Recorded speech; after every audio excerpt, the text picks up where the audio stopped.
Hazır mıyız? Tek millet,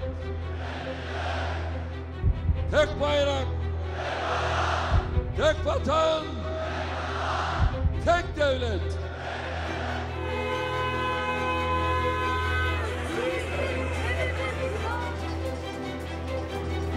Sayın Başkan Recep Tayyip Erdogan.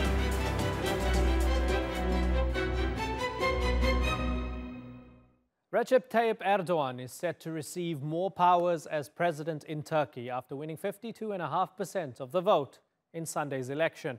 Erdogan will now have the ability to appoint his own vice presidents, ministers, and several judges.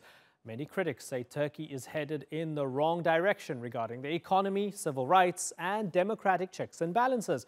But will Erdogan prove his critics wrong? Will Turkey's system give Erdogan the efficiency he says he needs to bring the country into a new era of prosperity? Well, Turkey's presidential spokesman will join us in just a moment. But first, this report by Sandra Gatman.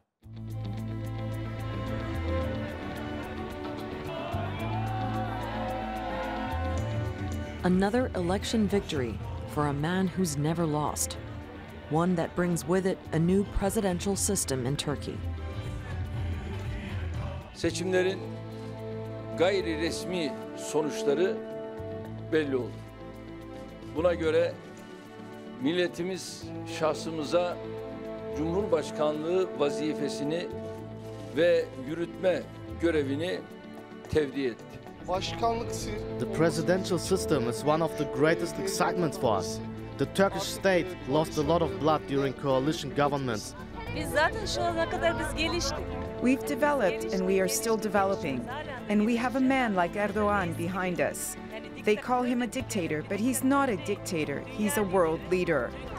For supporters of the ruling AK Party, this election victory spells another 5 years under President Erdogan, a man who's been at the helm as Prime Minister and President for the last 16 years. But this was a tight race, and the final results were full of surprises. In the presidential race, President Erdogan took the top spot with 52.6%. In second, the leading opposition candidate, Muharrem İnce, with just over 30%. Selahattin Demirtas came in third, despite campaigning from jail, winning 8.4%, beating the new nationalist contender Meral Akşener, who won just over 7% of the vote. The expectation was that the election would certainly go into a runoff, a second round, and that did not happen. As for the parliamentary race, the AK Party narrowly lost its majority, but its alliance with the MHP means they can govern as a coalition. The other surprise is that the junior partner of the electoral alliance that the governing party had forged did achieve 11% or so.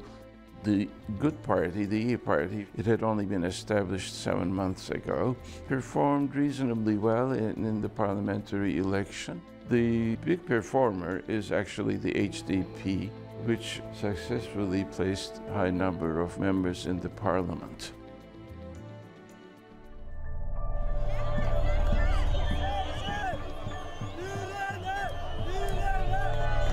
For supporters of the pro-Kurdish HDP, reaching the 10% threshold to enter parliament was a reason to celebrate. Their presidential candidate, Demirtas, is behind bars and awaiting trial on terrorism charges, but now more than 60 MPs represent them.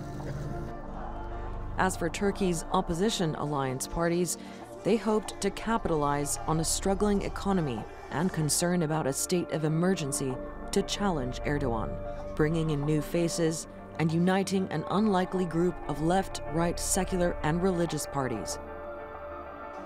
Muharrem İnce criticized the election's legitimacy. Ülkemizin ve demokrasimizin ve bizlerin şimdiki ve gelecekteki yaşamını derinden etkileyecek bir seçim yaşadık. Bu seçim ilan edilme biçiminden sonuçlarının açıklanmasına kadar her şeyiyle adaletsiz bir seçim olmuştur. But in the end, İnce conceded defeat.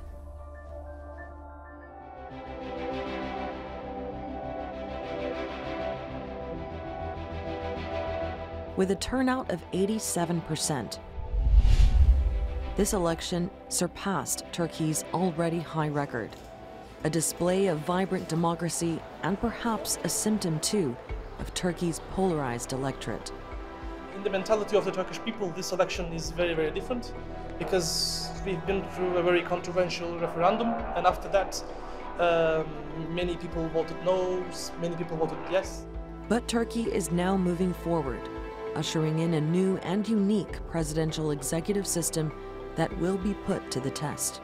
The president will be able to do more without searching for the support of the parliament. But the other variable is whether the MHP will be willing to work in a coalition with the governing party. They hold the key. If the governing party does not do things to the liking of the MHP, then there might be trouble in the parliament. Sandra Gatman in Istanbul for the Newsmakers. Well, we're now joined from Turkey's presidential palace by President Erdogan's spokesman, Ibrahim Kalin. Very pleasure having you on the Newsmakers, sir.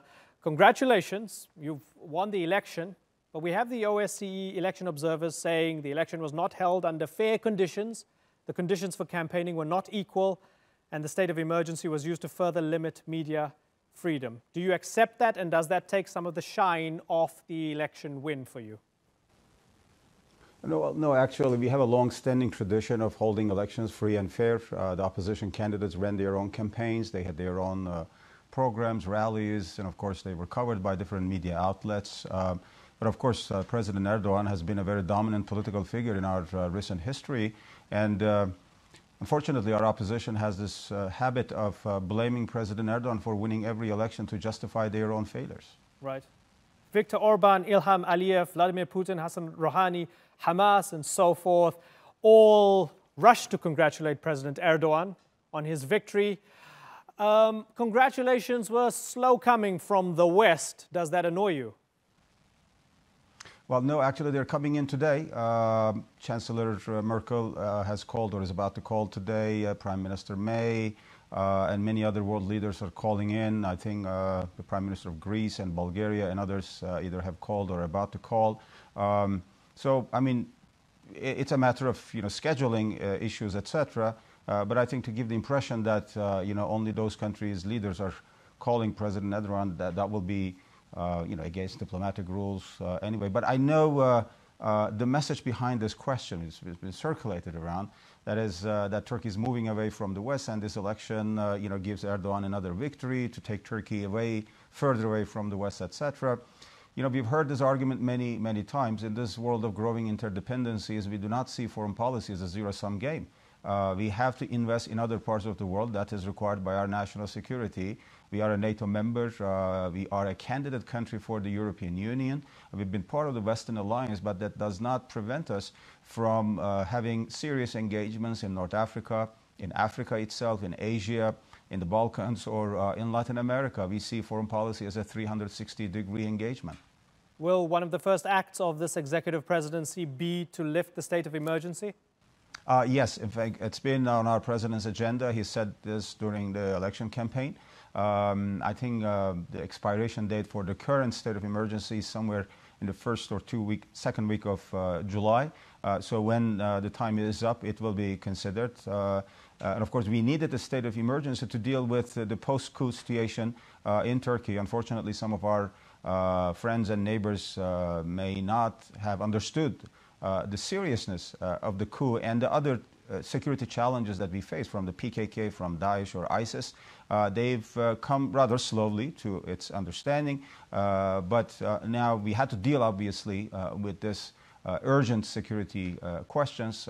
But now it looks like time is ripe to lift it. But let me also underline that the state of emergency was used to deal with security issues. Mm-hmm. It did not have impact on the business world or ordinary citizens. So we have a presidential election and a parliamentary election, and as we sort of unpack the details, one thing that's fascinating is that President Erdogan's popularity went up in the vote, but the ruling AK Party's popularity went down in the vote, and there seems to be a gap there. What does that tell us about the zeitgeist? What does that tell us about the man and the party? Is the man bigger than the party? Well, this is not something new, actually. President Erdogan has always been ahead of his party approval ratings or votes by 8 points, 10 points, in different elections. But the thing is that this is the 13th election, national, local, as well as referendum, that he has entered and won. And he has done this with his party. You see, again, the overwhelming majority of the Turkish voters has put their trust in his leadership, as well as elected close to 300, I think 295 at the moment, MPs to the parliament. And I think that shows really remarkable political leadership.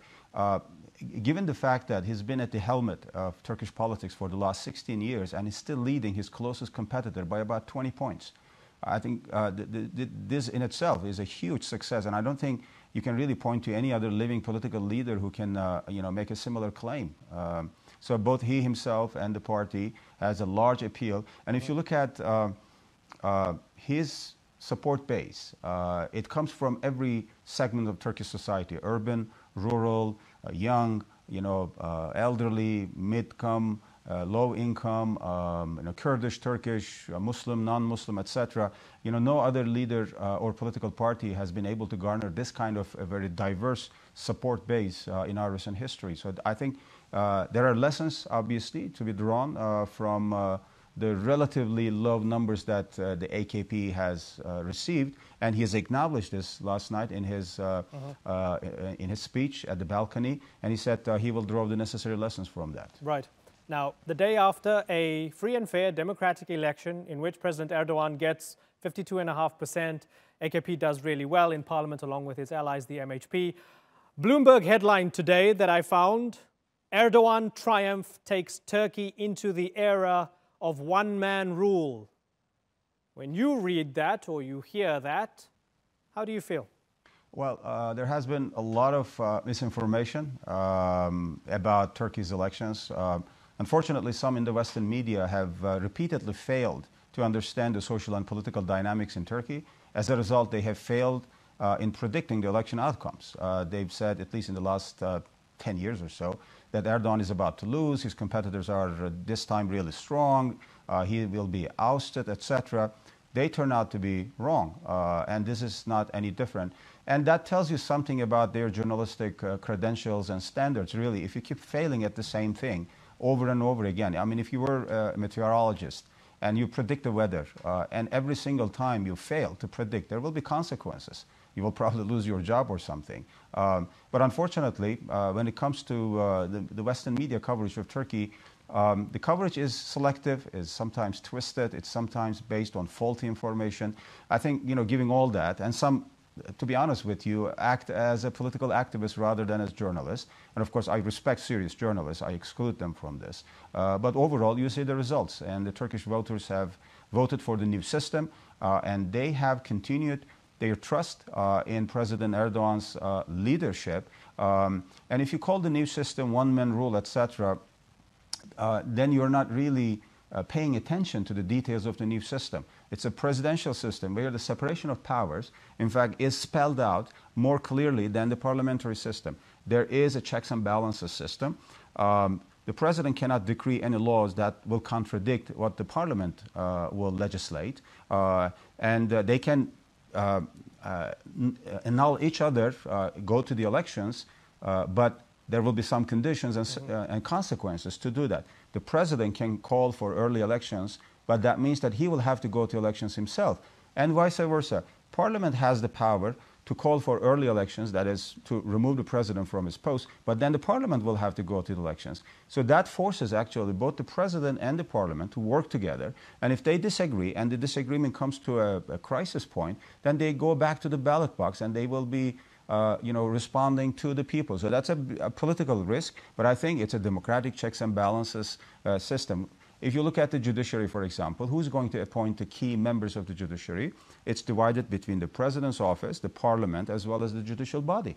And that's not any different from what you have in the US, in Germany, in France, and other countries. So when people say that presidential system in the US is okay, but in Turkey it's authoritarianism, that's really a double standard. How do you explain that? If you don't make that criticism for other presidential systems, say in the US, in Mexico, in Argentina, Or in France, where you have the semi-presidential system, you shouldn't be making the same criticism against the presidential system in Turkey. Well, the politics here are never boring and they're always extraordinary.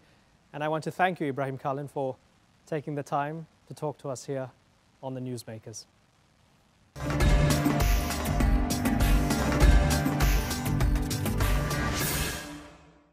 Let's broaden out this discussion with our panel. Joining me here in the studio is Turkey's former Minister of EU Affairs and AK Party member Egemen Bağış. In Erzurum, we have Kamil Aydın. He's the Deputy Chair of the MHP, Turkey's Nationalist Movement Party. And in the southeastern city of Batman is former parliamentary candidate for Turkey's opposition Saadet Party, Mehmet Nurullah Işık. And we invited members of the main opposition party, the CHP, onto the program, but they declined. Be that as it may, Egemen Bağış, congratulations. Thank you. Just under 53% for the president. What kind of mandate does that give him and your party moving forward?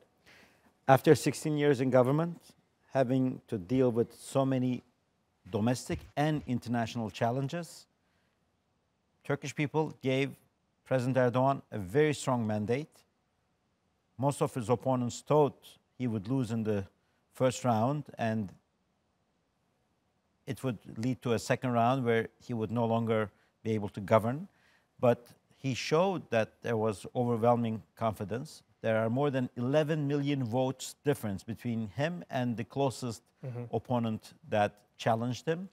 This was a clear victory with, as I said, 22% difference. Right. So it's a very strong mandate, and the new constitution would allow him to form his cabinet as he likes and make the necessary appointments to different institutions of the government as he likes. And he would work with a strong majority in the parliament because the alliance he built with Dr. Bahçeli of the Nationalist Party of MHP has been very successful. Right. They have approximately 350 seats out of 600. Yep. Together, they will be able to pass the budget. They will be able to pass the necessary legislation. And I think Turkey will have a very bright future. Let me say this from the beginning. I think it's time for international investors to come and invest in this country because this is the time when Turkey is gearing to boom economically. Right. Okay, let's go to our man from the MHP, Kamil Aydın. It's interesting that a lot of people still don't accept that the executive presidency and the new constitution is a good idea.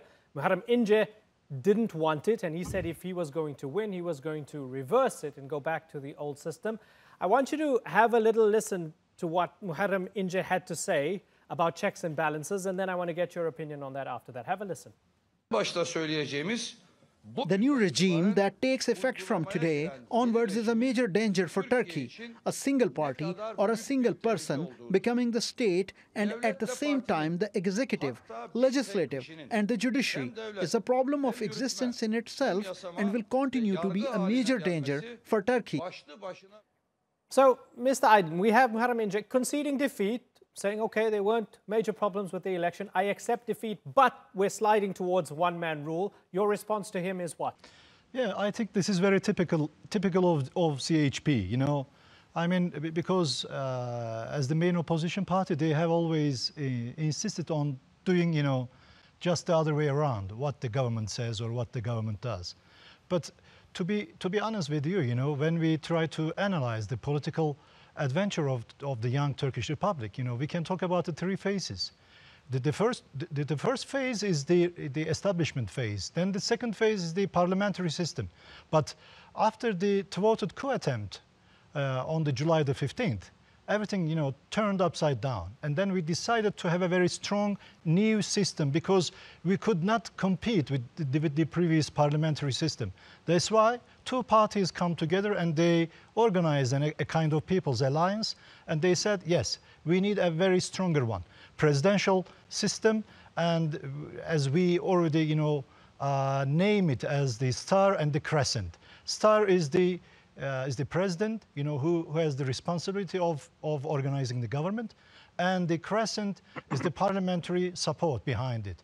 That's why, and you know, people found it very convincing. That's why, you know, we won it with the proportion of 53%. Right. Let me go to Mehmet Nurullah Ishak. When I had you on the program last week, you were optimistic that this would go to a second round. Your party, Saadet Party, made a unique alliance with the opposition. In retrospect, after the election, you lost. Do you feel you made a mistake? Do you feel you backed the wrong horse? Well, thank you very much for having me over there again. And it is really nice to be here, to be with you again. I would like to start to congratulate both parties for their big success. Specifically, Mr. Bagash, on behalf of his party and President Erdogan for their big success. I believe the result of the election were surprised by probably 60–70% of the society in Turkey, including ruling party, because before the election, when we were talking to each other as a friend, within like a private conversation, they were planning to go to second round by themselves. So, including myself, my party, and probably the entire oppositions, we were very surprised for the result. Yes, I don't think that we made a mistake. However, the election campaign that we run, we could not convince our supporter regarding our partnership with the secular party, because they could not grasp the concept of the conservative and also secular party come together and make a coalition against the ruling party and MHP, their partnership, because of their conservative background. This is interesting. That's why I think certainly. the main... Yes. Yeah, certainly. And I appreciate your honesty and the candid way you express some of the reasons for the loss, which brings me to ask Kamil Aydin, are we seeing two types of nationalisms here? Given that the MHP grew as a party in deep Anatolia, and we saw the EE party do well elsewhere, are you the conservative nationalists and are they the secular nationalists? Is that the way it's now split? Yes. MHP is a very, very strongly established and very well-rooted party, you know. And the main pillar of our party is looking for the good of people and the country. I don't think that, you know, the principles of MHP are floating, you know, in accordance with the events and social developments. And but I cannot say the same thing for the EE party, you know. And MHP has always been keen on the ethics of politics. And in the last political developments, you know, regarding the country, and we see that, you know, we should establish a very strong system and we should support it. Why? Because it is necessary for the unity of people as well as the country.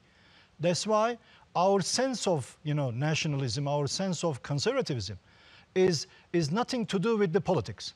It's for the everlasting good for the nation and everlasting good for the country. Okay, Egemen Bayish, I know you want to add to that, but let me ask you another question. You can fold it into the answer to that. Do we have to give credit to Muharrem İnce given that he passed 30%? Previous times in the past, when we saw Kemal Kılıçdaroğlu, he was, I don't know, hanging at about 25% or so. He passed 30%. He injected an energy into the electoral campaign. A lot of people, a lot of young people supported him.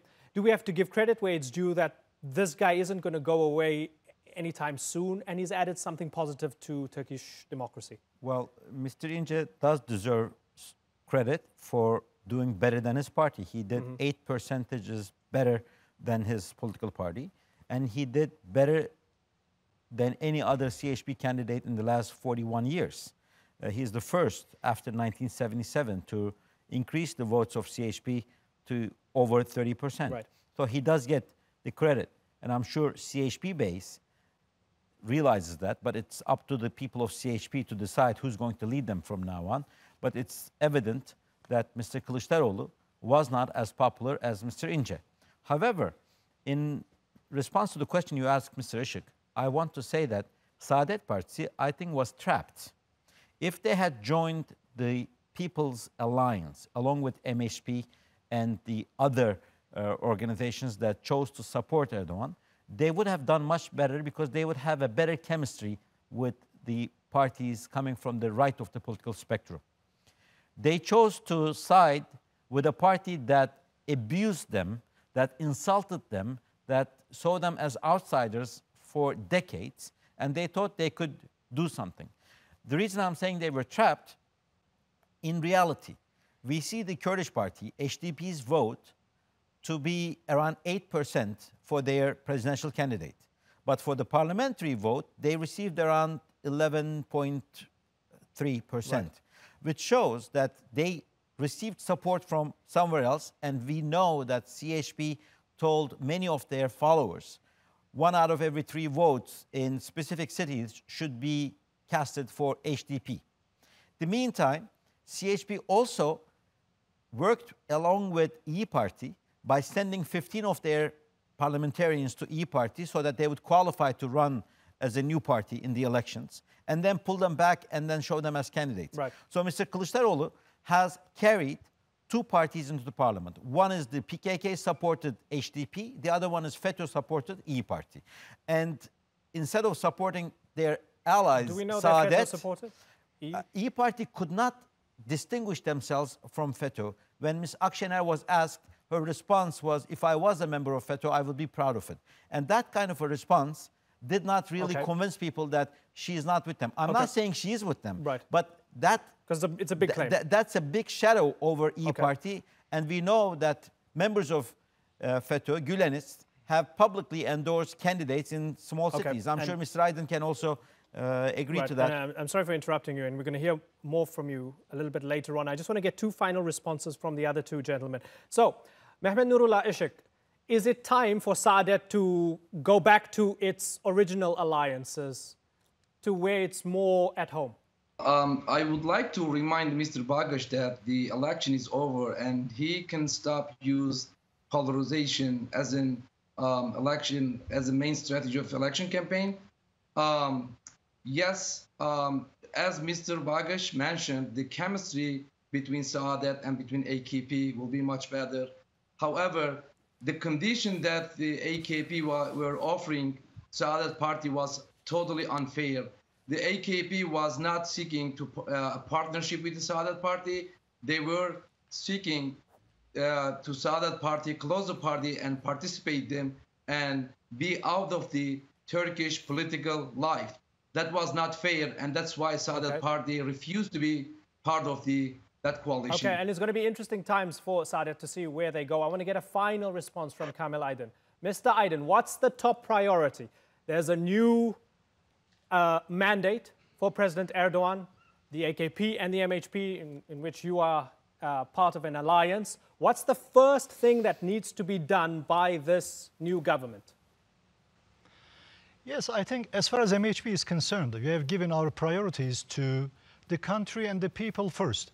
Then we said, you know, our party and ourselves. And I think more or less this is the basic principles of the People's Alliance as well. Why? Because the president says, you know, and in accordance with their own expressions, they talk about the Rabia, you know, slogan, and they say, one country, one nation, one people, one flag. You know, I think this should be the basic motto of this new government.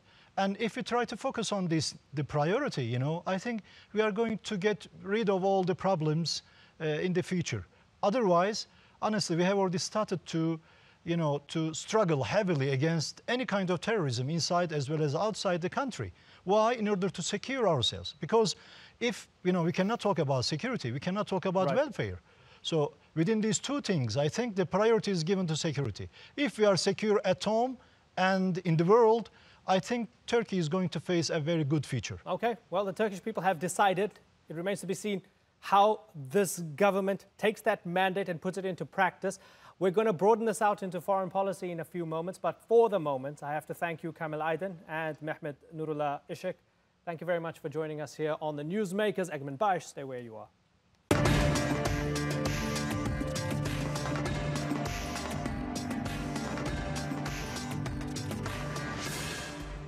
After the break, how has the world reacted to President Erdogan's historic win? We have a look at why it's taking so long for Western countries to congratulate him.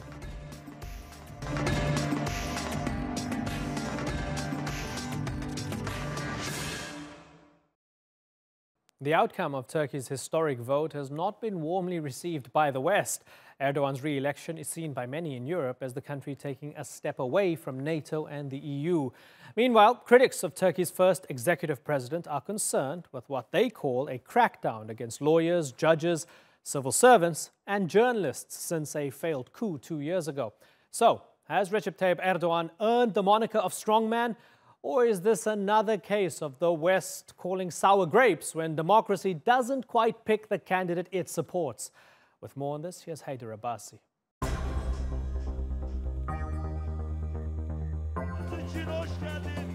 Recep Tayyip Erdogan's increased powers will not only impact life at home. It seems the victory has emboldened the president and his government's interests abroad. Türkiye tercihini PKK'dan FETÖ'ye kadar tüm terör örgütleriyle kararlı bir şekilde mücadele etmekten yana kullanmıştır. Bu sonuçlar aynı zamanda Suriye topraklarını özgürleştirmeye ve ülkemizdeki misafir kardeşlerimizin güvenli evlerine dönüş yollarını açmaya devam edeceğimizin ifadesidir. In January, Turkey's military cleared the Syrian city of Afrin of the YPG, the Syrian wing of the PKK terror group. Turkey believes the YPG are a threat to its southern border. And now its soldiers are monitoring the withdrawal of YPG militants in another Syrian city, Manbij.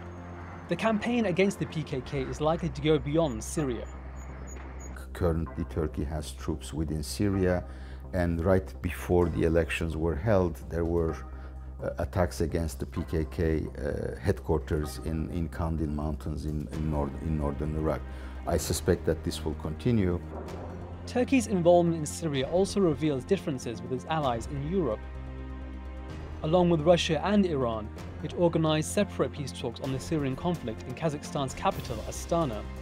Since 2012, the United Nations has arranged negotiations on the war in Geneva.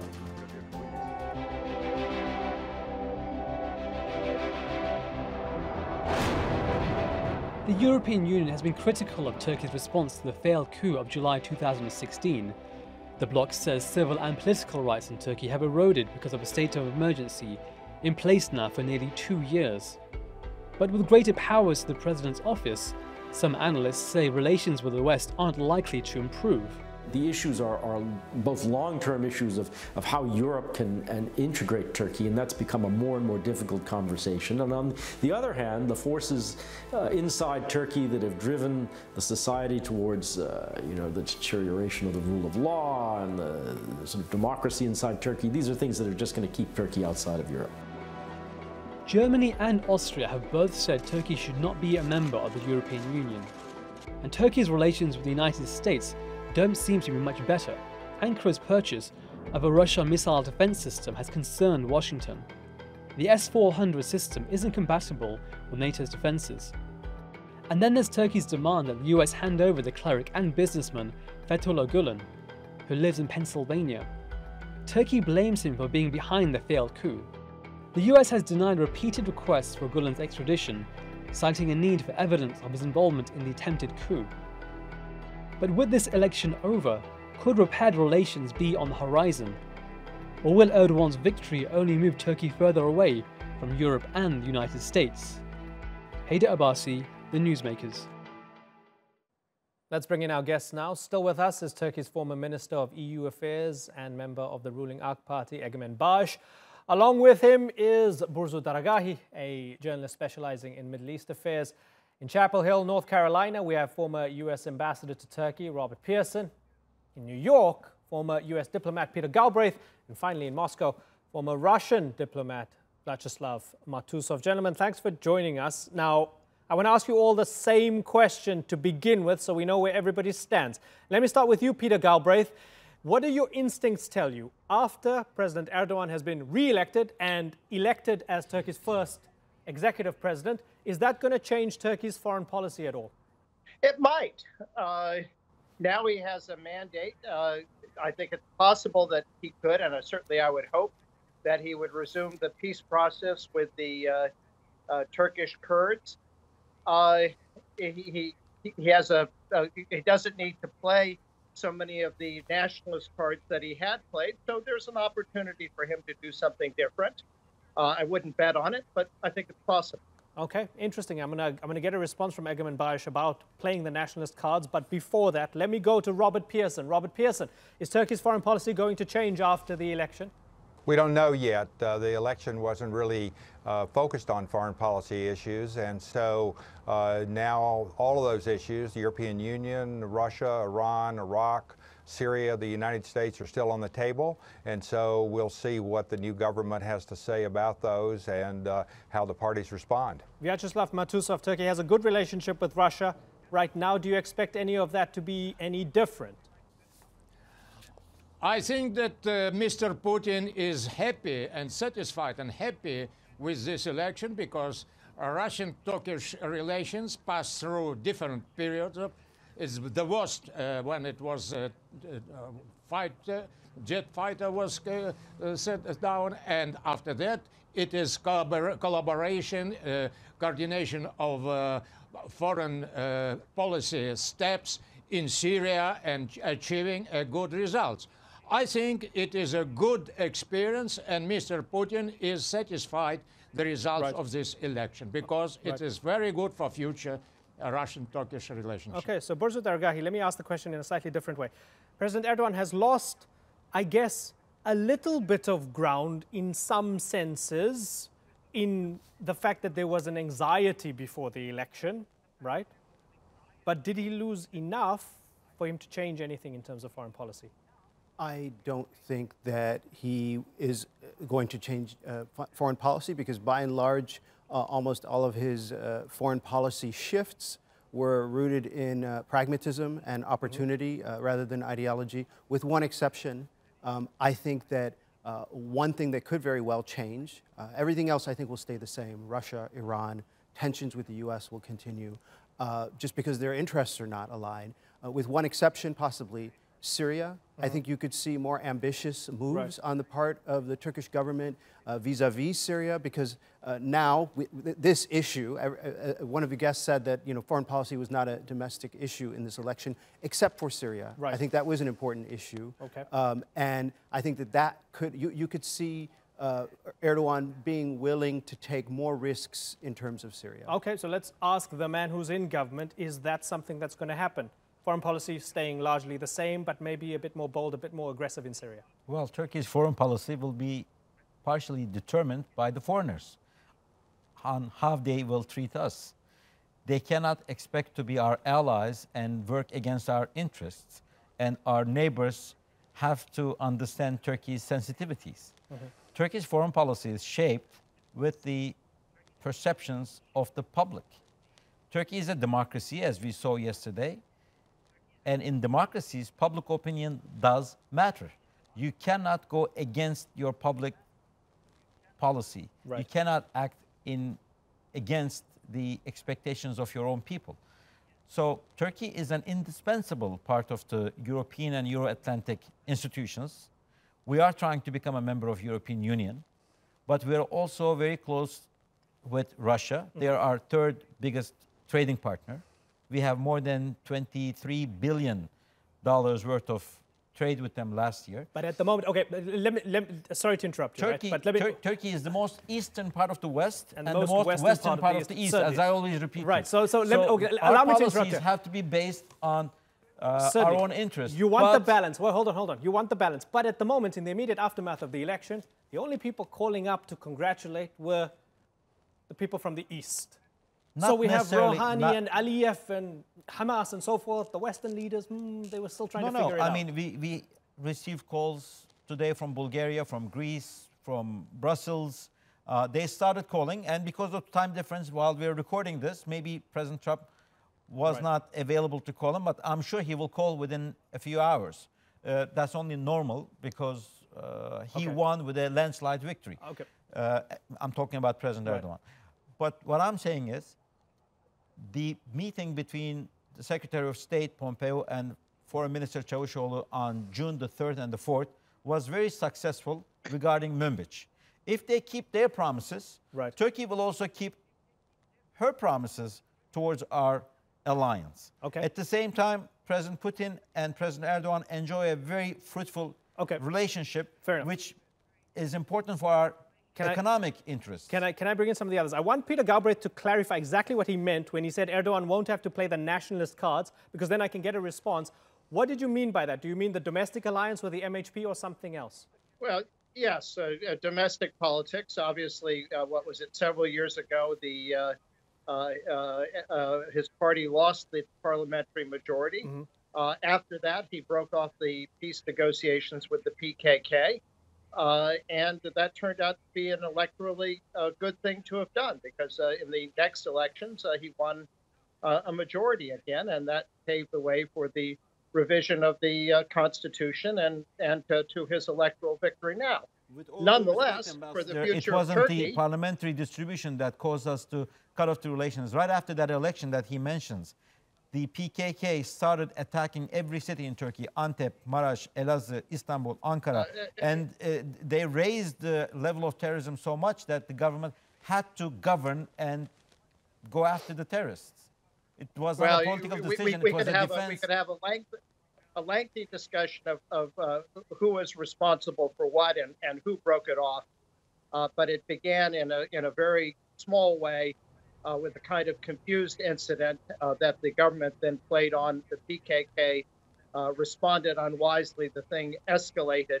But that said, if you want to look at the long-term stability of Turkey and its future, it's going to have to accommodate its Kurdish citizens. And, unfortunately, that means you're going to have to deal with the people who have a lot of support, which is the PKK. Nobody sits here and admires them, but that's just the reality. Okay, this is interesting. So, but go ahead. He said a small incident. We're talking about a 14-year-old suicide bomber who is responsible for 52 lives in a wedding in the city of Gaziantep. And things That's what tipped things off after that. Certainly, things unraveled since then. Borzo, let me ask you, the HDP is in parliament. The HDP from the very top, even President Erdogan has associated them with terrorists during the electoral campaign. They've got 67 MPs in parliament. How is that going to influence not only a possible peace process with the PKK, but also what happens across the border with the YPG and beyond in Syria? I mean, that's a tough question to answer in the few seconds that we have here. But I will say that I'm not sure if Erdogan needs to not play the nationalist card anymore. I think that he still needs the MHP. You've had the MHP warn Erdogan already within the last 24 hours not to play the same role as Ahmet Davutoglu. That's code for making peace with the making peace talks with the PKK. So in a way, because Erdogan's party did not do so well in parliament, he is dependent on someone else for enacting legislation, getting certain things done. That might be the MHP. I think that a lot of people would be happier if it was the CHP. I don't think it's going to be the HDP. I think that the HDP is a reality. It's now the #3 party in the country in terms of parliamentary seats. I personally don't think it's helpful to call them terrorists. Robert Pearson, we know what Turkey wants from the West. It wants a semblance of respect, and it doesn't want the West to give weapons to those that Turkey considers terrorists, those people who are associated with others who blow up Turkish cities and attack Turkish policemen and so forth. In a nutshell, if you could find a way to describe this, what does the United States want from Turkey? I think the U.S. and Turkey want the same thing together, to be honest with you, and that is improved security along the Turkish-Syrian border and a larger scope for cooperation about the other issues in Syria and in the Middle East. And frankly, I think the U.S. is prepared to play that role, but it's going to have to be a two-way street. We don't owe anything that is a debt. We need to cooperate with Turkey, and I think the U.S. would be delighted to cooperate with Turkey as we find mutual ways to build on Manbij to do that, and frankly in the larger area where there are serious issues affecting the security of Syria and the region. So I'm hoping that the government, although it did run on a very nationalist plank and the MHP was essential to the government's gaining a majority in the parliament, I hope that we'll be able to find some additional ways to move forward together. Vyacheslav Matusov, Does this mean, when it comes to a place like Syria, that Russia still takes the lead and Turkey goes along with the Astana process and beyond? Well, I don't consider that Russia is leading politically, because politically one country cannot be in the leading position in Syria at all, because the settlement of all Syrian crises should be made by all sides, all countries involved.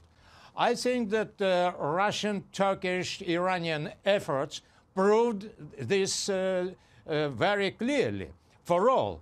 They achieved good results, and I think that some troubles, some discomfort we have in Russian-Turkish relations vis-à-vis Syrian crisis, because of Syrian military presence in northern area in Syria, and the position of Syrian government acknowledged by Russia and not acknowledged by Turkish government. We have some small differences that can be solved during the peaceful political solution of Syrian crisis, with participation of Europe, United States, Turkey, and Arab states.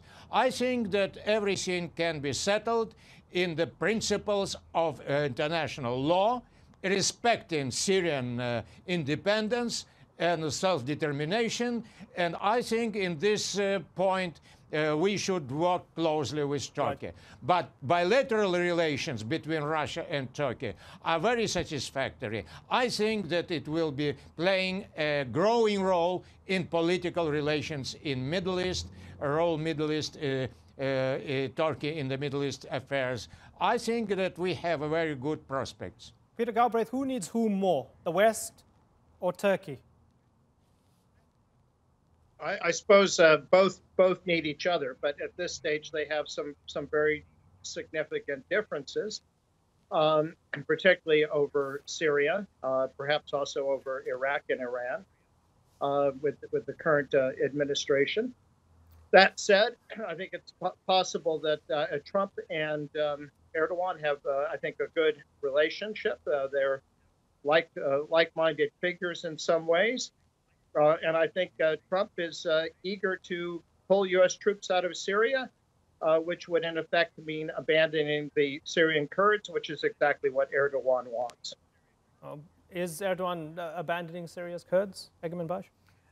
Erdogan wants the pursuit of happiness of all people, no matter what their ethnicity or religious background is.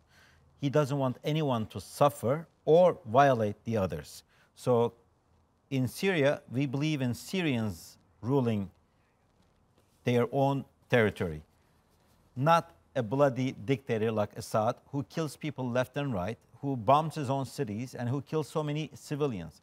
Unfortunately, the international community has been quite ignorant to Erdogan's calls to bring real democracy to Syria.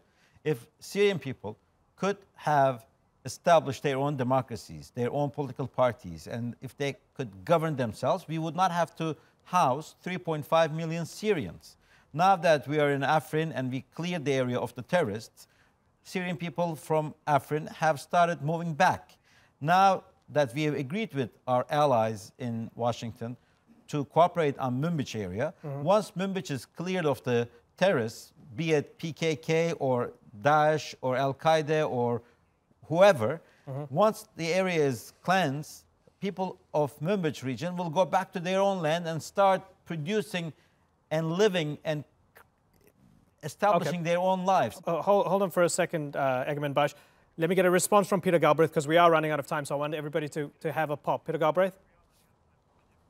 Well, I mean, obviously, there's certainly a difference of opinion as to what happened in Afrin, because Turkey went in and basically this was a Kurdish populated area, and much of the Kurdish population has fled. My point wasn't that Erdogan was abandoning Syrian Kurds. He's always been the opponent of the Syrian Kurds, or at least those who are in control there.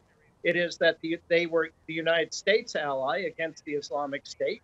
And that Trump has indicated that he's prepared to abandon them. And I think it's partly because He likes Erdogan. They have a lot of characteristics in common.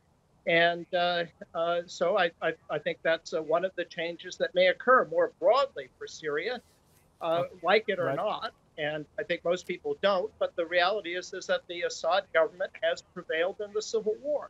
And so the issue now is to find some kind of settlement. I think Turkey could play a constructive role with the elements that are still outstanding, where you have arrangements that people can return home, some amnesty, some human rights protections. It's not going to be a glorious democratic future, which we all wish. But, you know, under the circumstances, it's time to try to get the best settlement that ends the war. Gentlemen, it's been a pleasure. Egmen Bash, Burzo Daragahi, and the three ambassadors, Vyacheslav Matusov, Peter Galbraith, and Robert Pearson. I thank you all for joining us on the Newsmakers.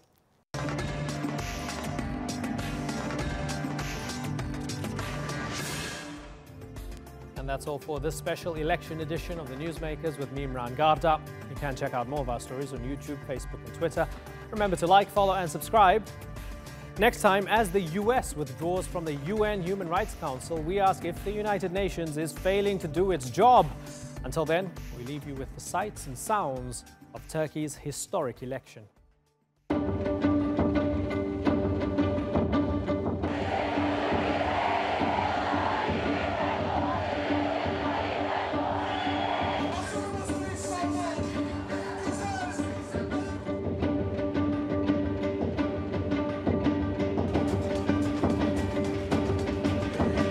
Seçim sonuçlarını kabul ediyor. Bu seçimin galibi demokrasidir. Milli iradedir. Milletimizin bizatihi kendisidir.